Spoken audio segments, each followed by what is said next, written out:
Hi అండి. Welcome back to my channel. మీరు చూస్తున్నారు కదా! ఇది మోతీచూర్ లడ్డు కాదు. కానీ అలా ఉండే స్వీట్ చాలా ఈజీ. ఈ స్వీట్ చేయడానికి ముందుగా 2 స్పూన్ల నెయ్యి తీసుకోవాలి. నెయ్యి కరిగిన తర్వాత ఈ నెయ్యి కొంచెం వేడయిన తర్వాత నేను ఒక కప్‌తో ఎర్ర గోధుమ రవ్వ తీసుకున్నాను. కొంచెం కప్పుకి కొంచెం తక్కువగా తీసుకున్నాను. ఈ గోధుమ రవ్వని కొంచెం సేపు ఫ్రై చేసుకోవాలి.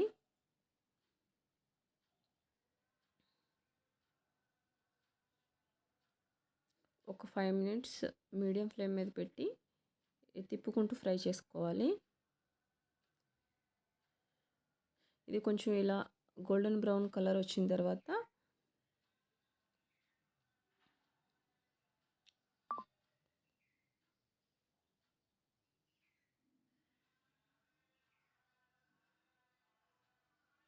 ఇలా రవ్వ ఫ్రై అయిపోయిన తర్వాత ఇందులో మనం ఏ కప్పుతో అయితే రవ్వ తీసుకున్నామో ఆ కప్పుతో 2 కప్పుల వరకు మనం ఎంతైతే రవ్వ తీసుకున్నామో దాని క్వాంటిటీకి సరిపోను 2 కప్పుల వరకు వాటర్ పోసుకోవాలి.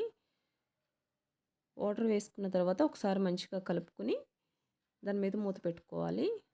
దీన్ని ఒక 15 మినిట్స్ ఉడకనివ్వాలి.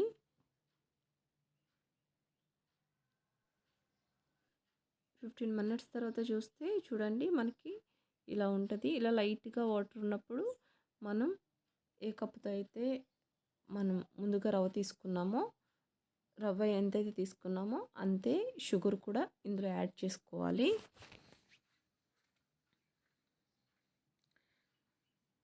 షుగర్ వేసుకున్న తర్వాత బాగా కలిసేట్టు కలుపుకోవాలి.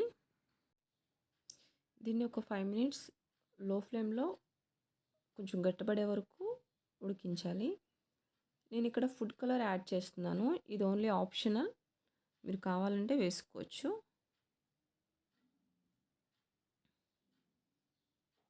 ఫుడ్ కలర్ వేసుకున్న తర్వాత దీన్ని బాగా కలుపుకోవాలి. మొత్తం కలిసిన తర్వాత ఇందులో కొంచెం ఇలాచీ పౌడర్ యాడ్ చేస్తున్నాను నేను.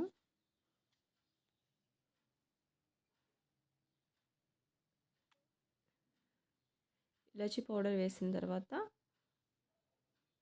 మొత్తం ఒకసారి కలుపుకొని లాస్ట్గా జీడిపప్పు పలుకులు వేసుకుని ఇంకొకసారి కలుపుకోవాలి.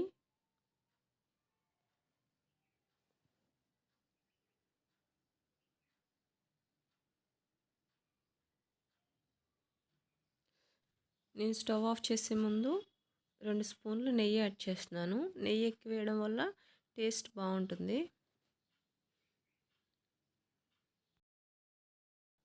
ఈ నెయ్యి వేసిన తర్వాత ఒకసారి కలిపేసి ఇది పూర్తిగా చల్లారేంత వరకు స్టవ్ ఆఫ్ చేసి పక్కన ఉంచేయాలి.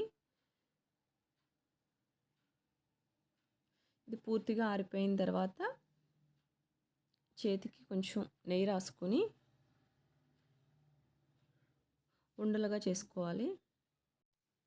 ఇది చాలా ఈజీ రెసిపీ అండి. మన పిల్లలు సడన్గా మన ఇంట్లో ఏం లేనప్పుడు స్వీట్ అలా ఏమైనా తినాలని ఉన్నప్పుడు ఇలా చాలా ఈజీగా చేసి పెట్టచ్చు పిల్లలకి. చాలా ఈజీ రెసిపీ అండి. తప్పకుండా ట్రై చేయండి. ఈ వీడియో నచ్చినట్టయితే కనుక లైక్ చేయండి, సబ్స్క్రైబ్ చేసుకోండి. Thank you for watching.